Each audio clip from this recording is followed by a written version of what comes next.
आइ हम डॉक्टर दुर्गानंद ठाकुर मोमोलता संस्कृत विद्यापीठ लोहना मधुबनीक उपशास्त्री द्वितीय खंड, शास्त्री प्रथम खंड और शास्त्री द्वितीय खंडक मैथिली विषयक मातृभाषा छात्र लोकनि के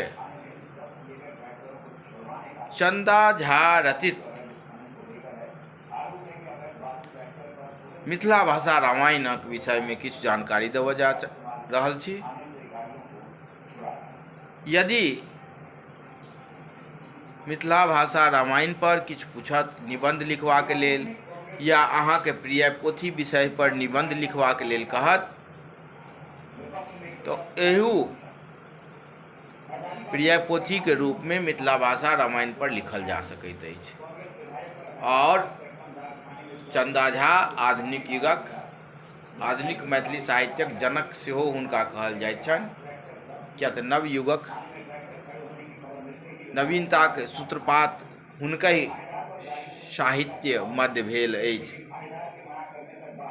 तो प्रश्न एहि प्रकार से पूछल जा सकैत अछि, अहाँके प्रिय पोथी विषय पर एक निबंध लिखू या चंदा झा रचित मिथिला भाषा रामायण पर निबंध लिखू। एहि विषय पर एहि प्रकारे उत्तर देल जा सकैत अछि। पोथी मानव समुदायक लेल एकटा वरदान अछि। पुस्तक अध्ययन में लोक अपन समय बितबैत छथि, तें हेतु पुस्तकक चयन बड़ महत्व रखैत अछि। सभक रुचि एक समान नहि रहैत छैक, ककरो किछु तो ककरो किछु नीक लगैत अछि। समस्त मैथिली साहित्य में कविश्वर चंदा झा लिखित मिथिला भाषा रामायण सबसँ प्रिय लगैत अछि। कविश्वर मैथिली भाषाक प्रथम कवि छथि, जनिक एहि भाषा में प्रथम महाकाव्य अछि मिथिला भाषा रामायण। डॉक्टर दुर्गानाथ झा श्रीश अपन इतिहास में हिनक प्रसंग लिखने छथि। चंदा झा प्रबंध काव्य रचना में पर्याप्त पटु सिद्ध भेल छथि। एहिमे ओ अपन कवित्व शक्ति के चरम सीमा पर पहुंचा देने छथि। मिथिला में इहो महाकाव्य ओहिना प्रसिद्ध भेल जेना रामायण रूप में तुलसीदासक रामचरितमानस। गोस्वामी तुलसीदासे जकाँ इहो रामायण के सर्वजन सुलभ बनौलनि।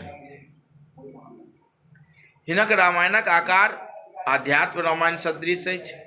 इहो रामक जन्म के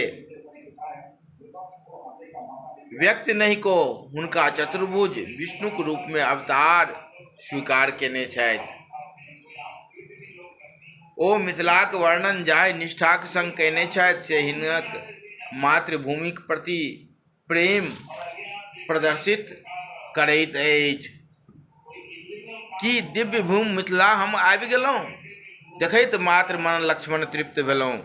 कि दिव्य फूल फल वृक्ष अनंत धाम, पक्षी विलक्षण करैत अछि रम्य ज्ञान। सीता मिथिलाक कन्या छथि, एहि बात के ओ नहि बिसरि जानकीक मुँह सँ व्यक्त करैत छथि।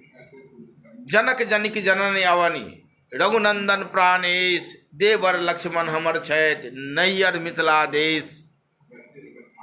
लंका कांड में सीताक मनोदशा के जाहि रूपे दर्शौने छथि से करुणा सँ ओतप्रोत अछि। हा रघुनाथ अनाथ जकाँ दशकंठपुरी हम आयल छी, सिंहक त्रास महावन में हरिनीक समान डेरायल छी। चंद्र चकोर अहिंक सदा हम शोक समुद्र समायल छी, देवर दोष कहूँ हम की अपनहि अपराध सो कायल छी।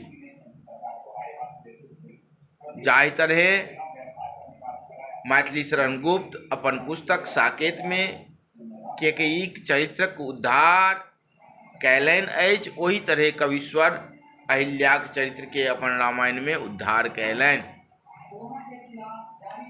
मैथिली गद्य रचनाक सूत्रपात सेहो हिनकहि सँ प्रारंभ भेल। लोक भाषा में रामायणक रचना कऽ कविश्वर विशेष लोकप्रिय भऽ गेलाह। मैथिली साहित्य मध्य हिनक नाम सदति स्वर्णाक्षर में अंकित रहत। एहि प्रकार से